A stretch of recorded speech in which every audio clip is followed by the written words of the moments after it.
नमस्कार दोस्तों, आप कहानी सुन रहे हैं समोसे की कहानी। यह बहुत ही रोचक कहानी है। आप कहानी में बने रहे, आगे बहुत ही मजा आने वाला है। अगर आपने चैनल को सब्सक्राइब नहीं किया है तो चैनल को सब्सक्राइब कर लें और कहानी सुनने के बाद वीडियो को लाइक जरूर करें तो कहानी आगे। समोसे की कहानी।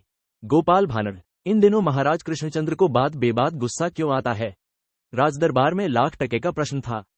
प्रजा भी डरी हुई थी कि कहीं उन्हें महाराज का कोप भाजन न बनना पड़े। महाराज के गुस्से आगे सबकी बोलती बंद हो गई थी। उन दिनों किसी कारण सुबह सुबह दरबार लग रहा था। महाराज और दरबारी सुबह का नाश्ता दरबार में ही कर रहे थे। एक सुबह महाराज ने राज हलवाई को कहलवा भेजा कि उन्हें गर्मा गर्म फुलको लूची, मैदे की पतली पूड़ी और आलू दम चाहिए। हलवाई ने बड़े ही यत्न से पूड़ी और आलू दम बनाकर दरबार में भेजा, लेकिन महाराज ने यह कहकर लौटा दिया कि पूड़ी ठंडी पड़ गई है। अब तो हलवाई इतना डरा कि काटो तो खून नहीं। दोबारा तिबारा भेजा, लेकिन वही शिकायत। अब हलवाई ने महाराज को प्रसन्न करने की योजना निकाली। उसे स्मरण हो आया कि महाराज तो मिष्ठान पसंद करते हैं, क्यों न उन्हें मिष्ठान बनाकर भेजी जाए, क्योंकि मिष्ठान तो गर्म खाने का नियम ही नहीं है। उसने दरबार में अनुमति पाने के लिए संदेश भेजा, लेकिन महाराज को पसंद होने पर भी वे मिष्ठान नहीं खा सकते थे। उन दिनों वे मधुमेह की बीमारी से ग्रस्त थे। राज चिकित्सक ने मीठा खाने से मना कर दिया था। क्या मजाक बना रखा है हलवाई ने? वह राजाज्ञा का उल्लंघन कर रहा है। वह अपना नियम हम पर लादना चाहता है। उद्धरण चिन्ह। महाराज ने तुरंत उसे सूली पर चढ़ाने का आदेश दे दिया। अब तो राज हलवाई के जान के ही लाले पड़ गए। उसने राजा से विनती की कि उसे क्षमा कर दिया जाए। बहुत गिड़गिड़ाने पर राजा ने उसकी मृत्यु की सजा को बदलकर देश निकाले की सजा दे दी। उसे 3 रात का समय दिया गया। 3 रात के अंदर ही परिवार सहित उसे राज्य छोड़कर जाना होगा। फिर ऐसा हुआ कि हलवाई की पत्नी ने राजा के पास प्रार्थना भेजी कि देश त्यागने से पहले उसे महाराज से मिलने का एक अवसर दिया जाए। 2 रातें बीत गईं। तीसरे दिन हलवाई की पत्नी ने जाकर महाराज के चरण छुए। किस कारण मुझसे मिलने आई हो? राजा ने क्रोध में पूछा।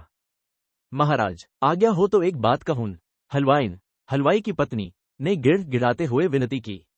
उन्होंने आज्ञा दे दी। महाराज, मैं इस प्रकार पूड़ी और आलू दम बना सकती हूं कि आधा घंटा बाद खाने पर भी वह गर्म ही रहेगा। साथ ही यह सावधानी बरतने की बात है कि उसे जरा संभल कर खाया जाए, क्योंकि अधिक गर्म मुंह में डालने पर जीभ जलने का डर है।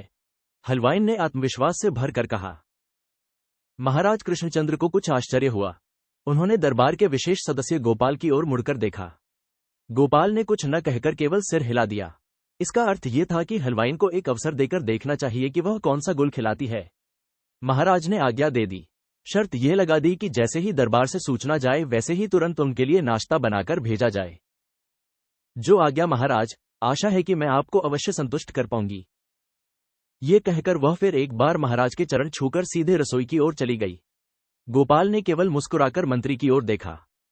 सबसे पहले मैं चख कर देखूंगा कि वह खाद्य सामग्री महाराज के खाने योग्य है भी या नहीं, मंत्री जी ने गोपाल की चुप्पी को आड़े हाथों लेते हुए कहा।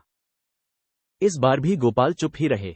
गोपाल की चुप्पी को मंत्री अपनी हेठी समझने लगा। वह मिर्च मसाले सा जलकर दांत किटकिटाता रहा और गोपाल मुस्कुराता रहा। हलवाई ने राजा के रसोइये को बुला भेजा और मैदा सान कर उससे पतली और छोटी पुड़ियां बेलने को कहा। हलवाई तो इतना डरा हुआ था कि उसके हाथ पैर सुन्न पड़ने की परिस्थिति आ गई। अब हलवाई ने आलू दम कुछ सूखा हुआ सा बनाया। फिर उसने उन्हीं बेली गई कच्ची पुड़ियों में आलू दम के पूर भर भर कर बड़े बड़े पान के बीड़े जैसी बड़ियां बनाने लगी। वे बड़ियां समबाहु त्रिभुज सी तिकोनी मोटी मोटी दिख रही थीं। रसोइया भी कम डरा हुआ न था। वह भी कांपने लगा था, ये सोचकर कि न जाने आगे क्या हो। हलवाई को तो हलवाइन का साहस देखकर चक्कर आने लगे थे। अब रसोइया और हलवाई जितना डरे, हलवाइन उतना ही उनका मजाक बनाए। उसे पूरा विश्वास था कि वह अवश्य सफल होगी। राजा जी की आज्ञा आते ही हलवाइन ने पहले समबाहु त्रिभुज की आकृति वाले पान के बीड़े नुमा आलू दम भरे हुए पुड़ियों को खौलते घी में डाल दिया। छनन छन छनन छन पूड़ी की बड़ी बड़ी तिकोनी बड़ियां अपनी नाच दिखाने लगीं। वे जितनी बड़ी बनी थी उससे भी बड़ी मोटी मोटी बन गईं। ये देख हलवाई और रसोइया दोनों के चेहरों पर प्रसन्नता की रेखाएं खींच गईं। हलवाइन ने वैसी ही 10 बीड़े नुमा पुड़ियां बना डाली। अब महाराज के सामने उन्हें परोसना था। हलवाई और रसोइये ने पहले ही इनकार कर दिया कि वे इस कार्य में सहयोग नहीं कर सकते। एक बड़ी सी थाली में उन्हें सजाकर हलवाइन स्वयं ही दरबार में ले गई। महाराज ने जब उन्हें देखा तो उनकी आंखें फटी की फटी रह गईं।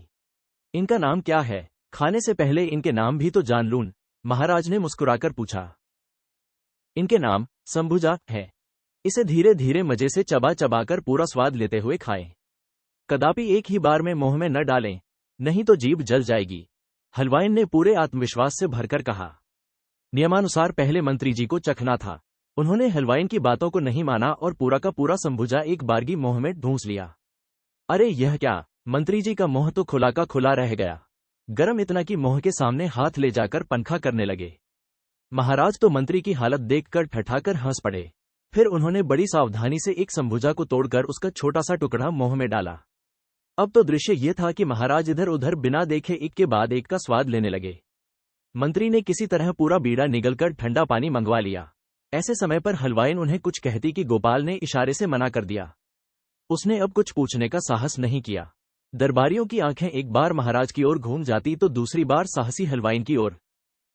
महाराज ने खा खाकर कुछ भी न कहा। उन्होंने केवल ये किया कि अपने गले से मोतियों की 3-3 लड़ियां निकालीं और हलवाइन के गले में डाल दी। तब तक राज रसोई तक सूचना पहुंच गई कि महाराज बहुत प्रसन्न हैं। हलवाइन और 50 संभुजा छानकर ले आए। संभुजा खाने का जो दौर चला तो गोपाल जीभ लपेट लपेट कर मुंह बना बनाकर संभुजा खाने लगा। उधर मंत्री जी का लाल पीला चेहरा देखने लायक था। वे केवल सबको आंखें फाड़ फाड़ कर देखने लगे। इस पर इधर मंत्री जी की जग हंसाई खूब होने लगी तो उधर हलवाइन की बढ़ाई के पुल बांधे जाने लगे।